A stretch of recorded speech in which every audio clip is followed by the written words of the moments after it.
ওযু করার সময় মহিলা মা বোনদের মাথায় কাপড় না থাকলে ওযু হবে কিনা জানলে অবাক হবেন। কি কি বিপদ হতে পারে আজকের এই আলোচনাটি প্রত্যেকটা মা বোনদের জানা অনেক বেশি জরুরি।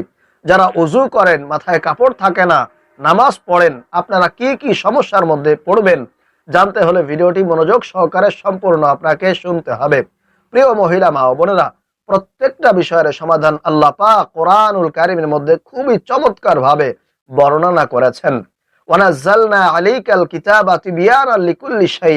আল্লাহ বলেন প্রত্যেকটা বিষয়ের সমাধান কোরআনুল কারীমের মধ্যে রয়েছে, এমন কোনো বিষয় নাই যেটা আমি আল্লাহ কোরআনের মধ্যে রাখি নাই।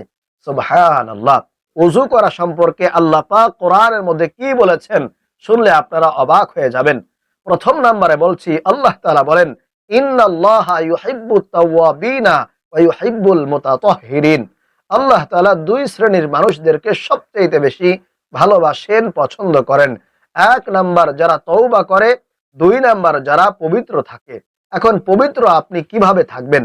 এক নাম্বার উযুর মাধ্যমে, দুই নাম্বার গোসলের মাধ্যমে।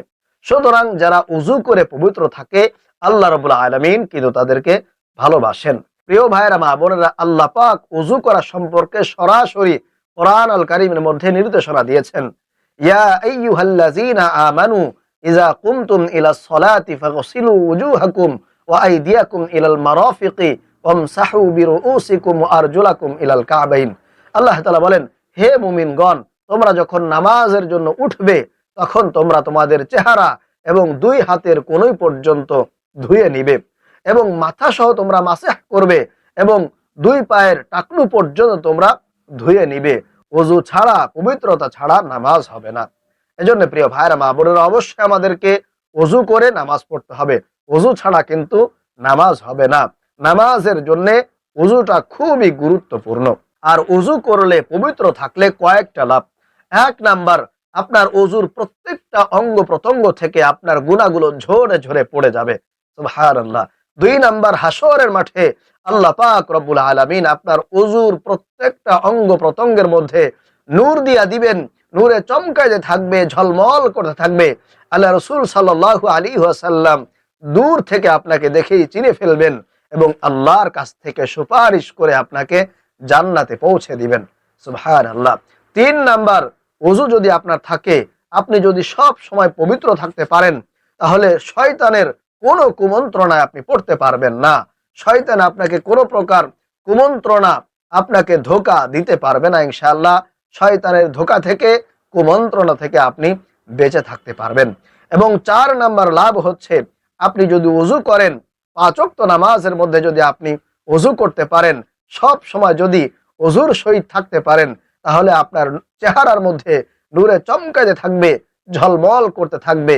আপনার আশপাশের মানুষগুলো আপনাকে প্রশংসা করবে, বলবে যে তোমার চেহারা অনেক বেশি উজ্জ্বল হয়েছে, ফর্সা হয়েছে, তোমাকে দেখতে সুন্দর লাগছে।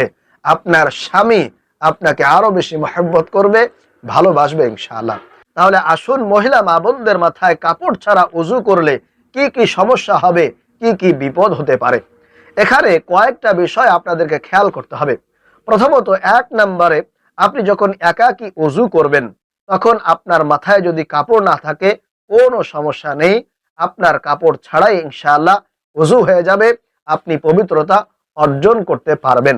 যখন আপনি একাকী থাকবেন তখন যদি আপনার মাথার মধ্যে কাপড় না থাকে সমস্যা নেই, ওযু আপনার হয়ে যাবে। দুই নাম্বার, আপনার যদি মাহরাম থাকে, অর্থাৎ আপনার স্বামী কিংবা আপনার শ্বশুর অথবা আপনার আপন ভাই যদি আপনার সামনে থাকে, আপনি তাদেরকে সামনে রেখে যদি ওযু করেন অথবা আপনি ওযু করতেছেন, তারা আপনাকে দেখতেছে কিন্তু আপনার মাথায় কাপড় নাই, তাহলে কোনো অসুবিধা নেই, আপনার কিন্তু ওযু হয়ে যাবে। অর্থাৎ মাহরাম ব্যক্তির সামনে যদি আপনি ওযু করেন, সেই সময় আপনার মাথায় কাপড় না থাকলেও আপনার ওযু হয়ে যাবে, কোনো অসুবিধা হবে না। যেহেতু তাদের সামনে আপনার পর্দা করতে হয় না, পর্দার বিধান তাদের জন্য আপনার প্রযোজ্য নয়। তবে আপনি যদি কোথাও ঘুরতে গিয়েছেন, বেড়াতে গিয়েছেন, এখন সেখানে নামাজ রক্ত হয়েছে, আপনি নামাজ পড়বেন, এজন্য আপনাকে ওযু করতে হবে। আপনি ওযু করতে গিয়েছেন, আপনার পাশের যে মানুষগুলো আছে তারা হচ্ছে গায়রে মাহরাম, অর্থাৎ পর পুরুষ, আপনি সেখানে ওযু করতে গিয়েছেন, আপনার ওযু করতে হবে, তবে সেখানে কিন্তু আপনার পর্দার বিধান রয়েছে। এজন্য সেই জায়গায় আপনাকে চেষ্টা করতে হবে যথাসম্ভব নিজেকে ঢেকে মাথায় কাপড় দিয়ে ওযু করা। এখানে আপনাকে অবশ্যই মাথায় কাপড় দিয়ে ওযু করতে হবে, কারণ এটা আপনার জন্য উচিত হবে, যেহেতু সেখানে আপনার পর্দার বিধান রয়েছে। আশা করি বুঝতে পেরেছেন।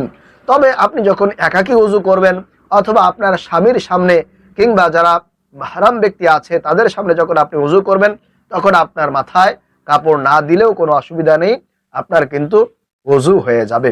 আল্লাহ রাব্বুল আলামিন আমাদেরকে সব সময় ওযুর সহিত পবিত্র থাকার তৌফিক দান করুন। আমিন।